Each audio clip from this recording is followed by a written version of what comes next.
मैं Thakur Das Mahato, department economics, Singhbhum college Chandil, Kolhan university Chaibasa.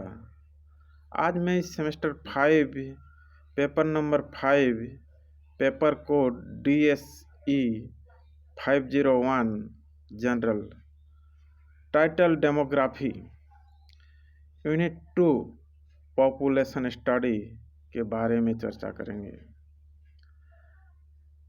किसी देश के लिए उसकी जनसंख्या उसके आर्थिक विकास का साधन एवं साध्य दोनों ही होता है। यह साधन यूँ है कि श्रम उत्पादन का एक महत्वपूर्ण साधन है और श्रम की पूर्ति जनसंख्या के आकार प्रकार पर निर्भर करती है।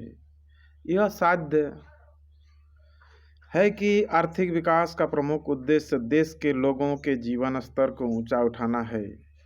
किसी भी देश के लोगों का जीवन स्तर कितना ऊंचा होगा, यह भी बहुत कुछ उस देश की जनसंख्या के आकार प्रकार पर ही निर्भर करता है। अतः किसी भी देश के आर्थिक विकास में वहाँ की जनसंख्या का महत्वपूर्ण स्थान रहता है। यही कारण है कि प्राचीन समय से ही अर्थशास्त्रियों में जनसंख्या की समस्या में रुचि दिखलाई है और उसके संबंध में अपने विचार प्रस्तुत किए हैं, जिन्हें हम जनसंख्या सिद्धांत के नाम से जानते हैं। जनसंख्या सिद्धांत के अंतर्गत जनसंख्या की विशेषताओं, उन्हें प्रभावित करने वाले तत्वों तथा इनसे उत्पन्न समस्याओं का विश्लेषण किया जाता है।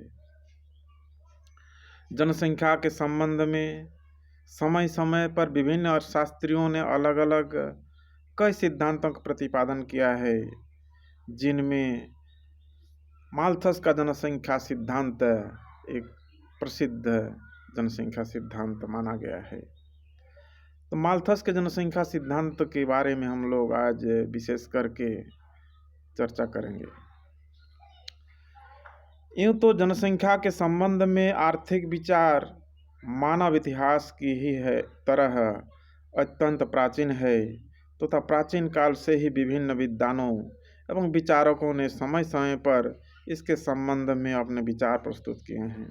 परंतु जनसंख्या सिद्धांत का सुस्पष्ट और वैज्ञानिक रूप देने का श्रेय सर्वप्रथम इंग्लैंड के सुप्रसिद्ध पादरी एवं अर्थशास्त्री थॉमस रॉबर्ट माल्थस को जाता है।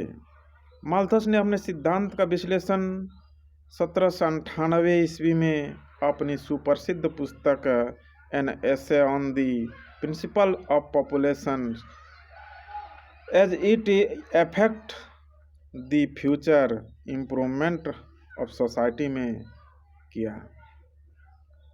18वीं शताब्दी के अंतिम चरणों में कुछ ऐसे कारण उपस्थित हो गए थे जिनके कारण इंग्लैंड समेत यूरोपीय देशों की आर्थिक दशा बिगड़ गई थी। पूरा यूरोप नेपोलियन के युद्ध से पीड़ित था। चारों ओर मुसीबतें एवं गरीबी फैली हुई थी। औद्योगिक क्रांति का अभी सूत्रपात भी हुआ था। जीवन निर्वाह के साधनों में विशेष परिवर्तन नहीं हुआ था, किंतु जनसंख्या तेजी से बढ़ रही थी।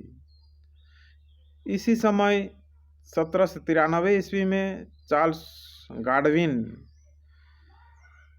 की सुप्रसिद्ध पुस्तक inquiry concerning political justice and influence on moral and happiness प्रकाशित हुई, जिसमें उन्होंने जनसंख्या की वृद्धि पर जोर दिया था। परंतु माल्थस निराशावादी थे और वे डार्विन के विचारों से सहमत नहीं थे। उन्होंने कई देशों का भ्रमण करके यहाँ की परिस्थितियों का गहन अध्ययन किया। उन्होंने बढ़ती हुई जनसंख्या के दुष्परिणामों की ओर लोगों को सचेत किया। माल्थस के सिद्धांत को संक्षेप में इस प्रकार अभिव्यक्त किया जा सकता है। उत्पादन कलाओं की एक दी हुई स्थिति के अंतर्गत जनसंख्या में जीवन निर्वाह के साधनों से अधिक तीव्र गति से बढ़ने की प्रवृत्ति पाई जाती है। In a given state of arts of production, population tends to outrun subsistence। Malthus ने अपने सिद्धांत का प्रतिपादन निम्नलिखित 3 मान्यताओं के आधार पर किया है। नंबर 1, मनुष्य की प्रजनन शक्ति असीम होती है। Man has immense genetic capacity. Number 2, जीवन स्तर तथा जनसंख्या में सीधा संबंध होता है, अर्थात जीवन स्तर में वृद्धि होने पर जनसंख्या में वृद्धि तथा जीवन स्तर में कमी होने पर जनसंख्या में कमी होती है। नंबर 3, कृषि में उत्पत्ति ह्रास नियम क्रियाशील होता है। इन मान्यताओं के आधार पर माल्थस ने यह निष्कर्ष निकाला कि यदि जनसंख्या के ऊपर रोक नहीं लगाया जाए तो यह खाद्यान्न की तुलना में बहुत अधिक बढ़ जाएगी और परिणाम स्वरूप लोगों की बहुत अधिक कष्ट उठाना पड़ेगा। वास्तव में माल्थस के जनसंख्या सिद्धांत का प्रमुख उद्देश्य जनाधिक्य की समस्या को स्पष्ट करना था। माल्थस के सिद्धांत का मुख्य तत्व, main element of Malthusian theory. इस सिद्धांत के निम्नलिखित 3 मुख्य तत्व है। नंबर 1, जनसंख्या में वृद्धि की दर, rate of growth of population. Malthus के अनुसार किसी देश की जनसंख्या में बहुत तेजी से बढ़ने की प्रवृत्ति पाई जाती है। इसके अनुसार मनुष्य में संतान उत्पत्ति की शक्ति असीम होती है।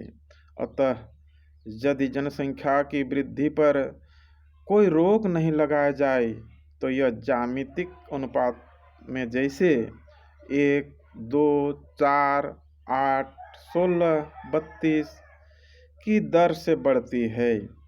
Population when increase in A geometrical ratio, और इस दर से बढ़ती हुई जनसंख्या 25 वर्षों में दोगुनी हो जाती है। नंबर 2, खाद्य सामग्री अथवा जीवन निर्वाह के साधनों में वृद्धि की दर, rate of growth of the means of subsistence. Malthus के अनुसार जिस गति से जनसंख्या बढ़ती है उस तीव्र गति से खाद्य सामग्री यानी जीवन निर्वाह के साधनों में वृद्धि नहीं होती। उनके अनुसार खाद्यान्न का उत्पादन धीरे धीरे गणितीय अनुपात जियोमेट्रिकल रेशियो में यानी 1, 2, 3, 4, 5 की दर से बढ़ती है। By nature human food increase in a slow arithmetic ratio.